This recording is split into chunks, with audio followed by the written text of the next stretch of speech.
Hello everyone. Welcome to this episode of Wehry Weekly History and Entertainment News. Spring is still here, but summer is approaching. On this episode, I'll be discussing some concerts going on at Mass MOCA, talking about some of the best walking trails in Berkshire County, and a summer movie preview. First, it's time for this episode's trivia question. This episode's question is, what is considered to be the first summer blockbuster? Now, for this episode's local headlines. If you have an idea for a float for the Pittsfield 4th of July parade, you're in luck. The Pittsfield Parade Committee is having weekly Tuesday meetings from now until July. They are coming up with floats for the theme, which has been announced as Stars, Stripes, and Smiles in the Berkshires.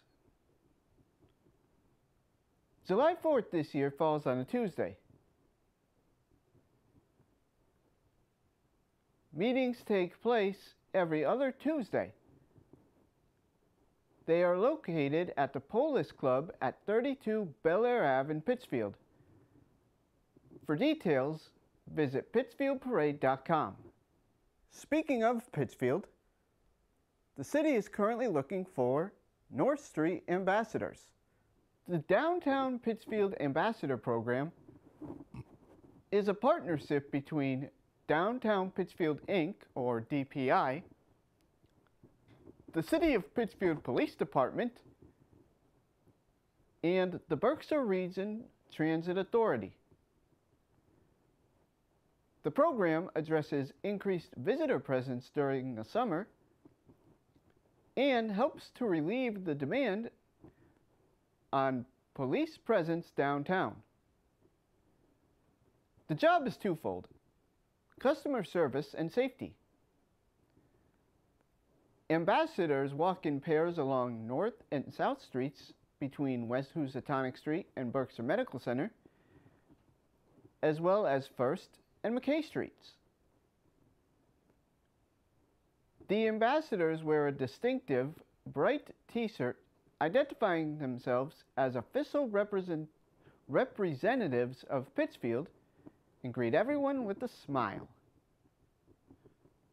The goal of the program is to create a welcoming environment for everyone downtown by delivering on DPI's mission to maintain a clean, safe, and friendly district. For more information about this job opportunity, visit berkshirejobs.org, then click on Downtown Pittsfield Ambassadors. Our next stop takes us to North Adams for a visit to Mass MOCA for 2 concerts. The first will be Phony People. The Brooklyn-based 5-piece Phony People welcomes in the summer season with a free-flowing, genre-bending party of sound that will keep you on the dance floor all night.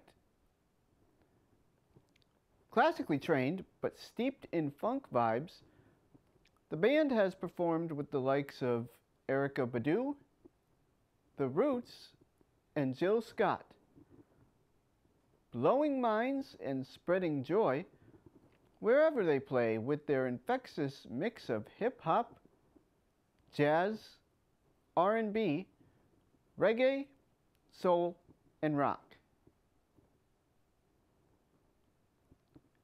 This concert will take place on Sunday, May 27th at 8 p.m. It will be held at either Courtyard C or the Hunter Center. Visit massmoca.org to purchase tickets. The second concert going on is Rina Sawayama. The Japanese-British pop savant, Rina Sawayama, has exploded into the collective consciousness with the sound, look, and spectacular live show that leaves audiences swooning. Starring opposite Keanu Reeves in the new John Wick 4, and with high-profile festival appearances coming up at Bonnaroo, Governor's Ball, Lollapalooza Berlin, and more, she seems to be everywhere, including kicking off her summer tour on the Courtyard D stage at Mass MOCA. Get your tickets early for this one because they are selling out fast.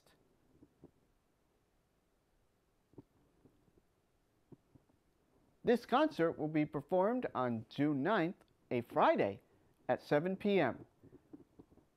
It will be performed in Courtyard D.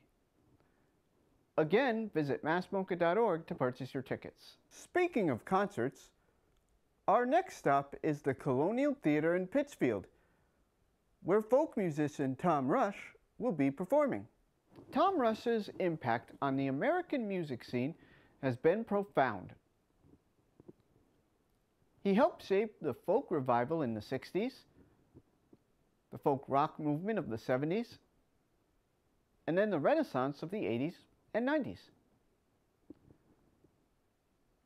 James Taylor, Emmylou Harris, Tom Petty, and Garth Brooks have cited Tom as a major influence. Rush displayed then, as he does today, an uncanny knack for finding wonderful songs and writing his own. His distinctive guitar style, wry humor, and warm, expressive voice have made him both a legend and a lure for audiences around the world. His shows are filled with the rib-aching laughter of terrific storytelling, the sweet melancholy of ballads, and the passion of gritty blues. Tom Rush will be performing on Sunday, May 21st at 2 p.m. at the Colonial Theater in Pittsfield. Visit BerkshireTheaterGroup.org to purchase tickets. We continue our concerts with the trip to the Wehry Theater in Great Barrington for a classical music concert. At Wehry, the Esser String Quartet takes us on a musical excursion to Italy, where composer Tchaikovsky spent some of his happiest times, reflected in the unforgettable tunes and warm style. Assessments of the work's national style, Italian or Russian, differ, but the quartet is quintessential Tchaikovsky, suffused with his characteristic longing and incomparable melodies. Ravel's quartet in F major is decidedly impressionistic and non-European, with exotic modes and mysterious, ethereal beauty. Listening to it is almost akin to exploring another foreign planet. 1931 quartet by Ruth Crawford Seeger, the first woman to be awarded a Guggenheim Fellowship, is a tour de force for string ensemble. The members of this group include Adam Barnett Hart and Brendan Splets on violin, Pierre Laplante on viola, Brooks Speltz on cello, and special guests Daniel Penner on viola and Yehuda Hanani on cello. This concert will be going on Sunday, May 21st at 4 p.m. Visit Wehry's website for more information. Masks are no longer required. Our next stop takes us to Barrington Stage Company, where they will be putting on their first show of the season. The story is about Eddie Jaku, It is a world premiere play starring Kenneth Tiger. Eni Jaku had countless harrowing experiences while he was in or trying to escape multiple Nazi concentration camps. In spite of all his tragic losses, Eddie declared himself the happiest man on earth, and he's ready to tell his story of his first 100 years. The show is directed by Ron Lago Marcino and is commissioned through the BSC through the Sidel Blatt New Works Commission Fund. The Happiest Man on Earth will be performed at Barrington Stage Company from May 24th through June 17th. It is taking place at the St. Germain Stage at the Sidel and Lee Blatt Performing Arts Center on 38 Linden Street in Pittsfield. To purchase tickets, visit barringtonstageco.org, click on Buy Tickets. The box office is open Tuesdays through Thursdays, 10 a.m. to 5 p.m., and Fridays from 10 a.m. to 1 p.m. Our next story of interest is for those who love to go out and walk, especially this time of the year. On their website, the Berkshire Natural Resource Council gave a list of the 16 best walking trails in Berkshire County. They are all of interest. According to the website, in no particular order, here are the 16 best walking trails. They are Housatonic Flats in Great Barrington, Steeple Top in New Marlborough, Stedman Pond at Hudson Howard in Monterey, Thomas and Palmer Brook in Great Barrington, Clam River in Sandusfield, Hoosick Rains in North Adams, Parsons Marsh in Lenox, Mahana Cobble in Pittsfield,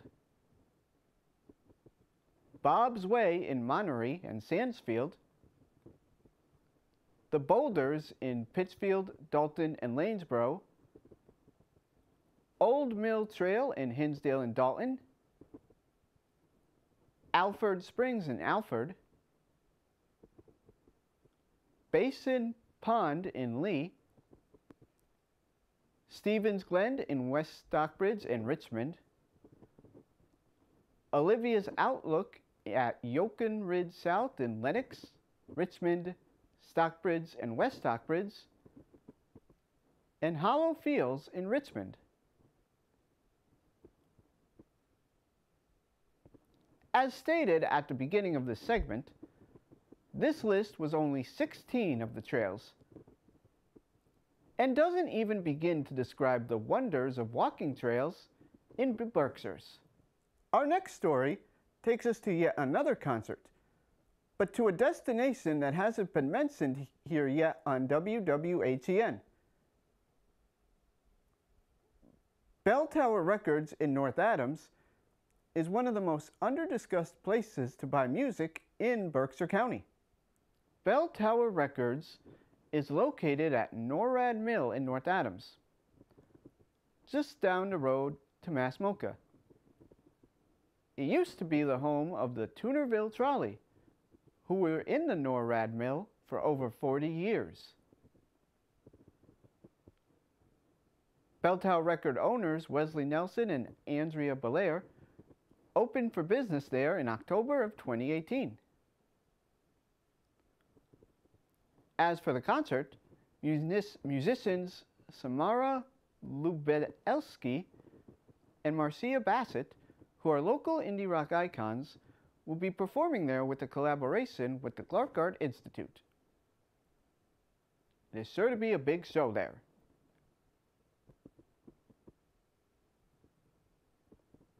This concert will be going on May 27th from 5 to 7 p.m. Visit https:// belltowerrex.com for more information. The concert is free. Our next two stories are of interest for film lovers.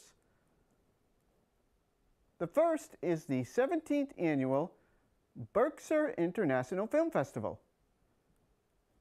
The 4-day film festival will run June 1st through 4th in Great Barrington and Lenox. In addition to film screenings, there will be a free animated shorts selection for kids. And this year, according to a press release, some of the Berkshire International Film Festivals, or BIF, screenings and events will be held at the Lynn Center at Tanglewood and the Lenox Town Hall. There will also be a curated selection of feature films and 3 short film slots presented at the in-person festival to be screened virtually. Here are just some of the major headliners. The festival opens June 1st with The Food and Country, about America's policy of producing cheap food at all costs, which has long hobbled small independent farmers, ranchers, and chefs. On June 3rd, it will be Tribute Night at the Wehry. This year it will honor award-winning actor Stephen Lang. Biff will screen his film White Irish Drinkers, which also stars Karen Allen and Peter Riegert, and The Last Exit to Brooklyn. Lang will be in conversation with WAMC's Joe Donahue on the stage of the Wehry.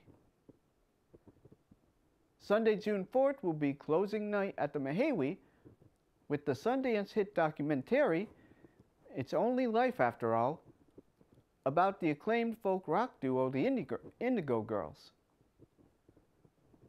The film's director, Alexandria Bombach, will be in attendance for a Q&A following the film, and the closing night party will be held at number 10 next door to the Wehry.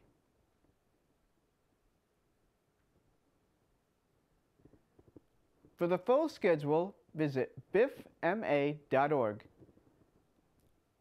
Tickets have just been announced, but they are already selling out fast. Our second movie segment brings us to the 2023 Summer Movie Preview. Summer is the best time for movies as kids are on school vacation. 2023 marks a true return to form for movies. Some of the biggest hits this year include John Wick Chapter 4, Ant-Man and the Wasp: Quantumania, and the highest grossing movie of the year, the new Super Mario Bros. Movie. One of the first hits in the summer already is predicted to be Guardians of the Galaxy Volume 3, which is in theaters now.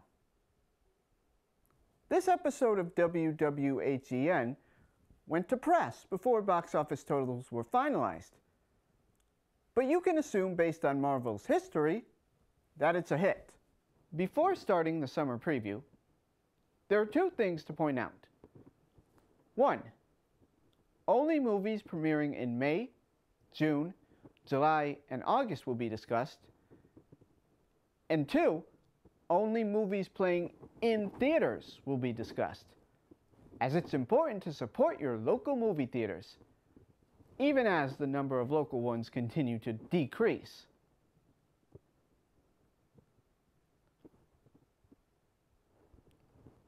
After Guardians, the next big summer movie is the latest Fast and Furious movie, titled Fast X, which premieres on May 19th. The next week, May 26th, Disney premieres their latest live-action adaptation. This time, it's The Little Mermaid. June kicks off with a bang, with Spider-Man Across the Spider-Verse, a sequel to one of WWHEN's favorite films, drops on June 2nd. Next week, June 9th, the latest Transformers movie, The Rise of the Beasts will premiere.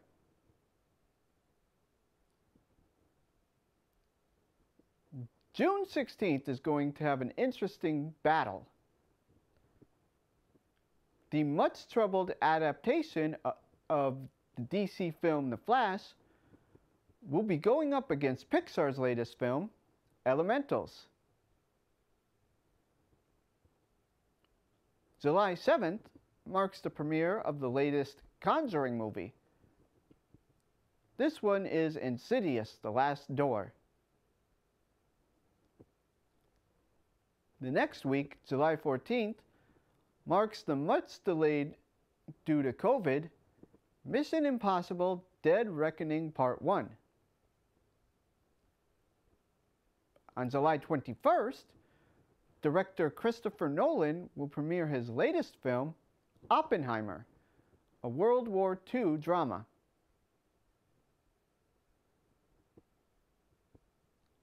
Then, on July 28th, Disney will premiere The Haunted Mansion, based off the popular ride. By the way, this means that there are 2 Disney movies going exclusively to theaters, which shows just how much these companies have regained confidence in the theaters post-pandemic. August 4th marks another box office battle, as the latest Teenage Mutant Ninja Turtles reboot, this one called Mutant Mayhem, faces off against the shark movie Meg 2. The summer season concludes with another superhero movie. DC's The Blue Beetle opens on August 11th. Please note that all dates of these movies are scheduled to change.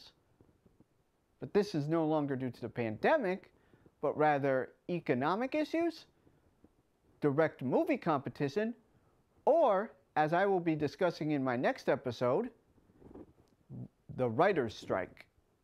Summer movies also provide the answer to this episode's trivia question. As a reminder, this episode's question was, what is considered to be the first true summer blockbuster? The answer is 1975's Jaws. It's hard to believe now, but summer used to be a very dangerous time for movies. Movies that were hits were thought to be released in February or March. But then, 1975 happened, and Steven Spielberg released Jaws. The movie earned $260 million at the United States box office that summer. If you adjust it for inflation, it is the 7th highest grossing movie of all time. People were lining up around the block just to see this movie. The success of Jaws created the blockbuster age of movies. And, with the exception of 2020 due to the pandemic, the blockbuster movie has been a part of many people's summer vacations. That ends this episode of Wehry Weekly History and Entertainment News. If you would like to watch this or any other WWHEN episode again, you can visit Pittsfield TV and CTSB TV's websites shown here, or visit NBCTC's Facebook page. Also, if you would like to see the episodes in HD quality, make sure to check out my YouTube page at RT Wehry. Thank you.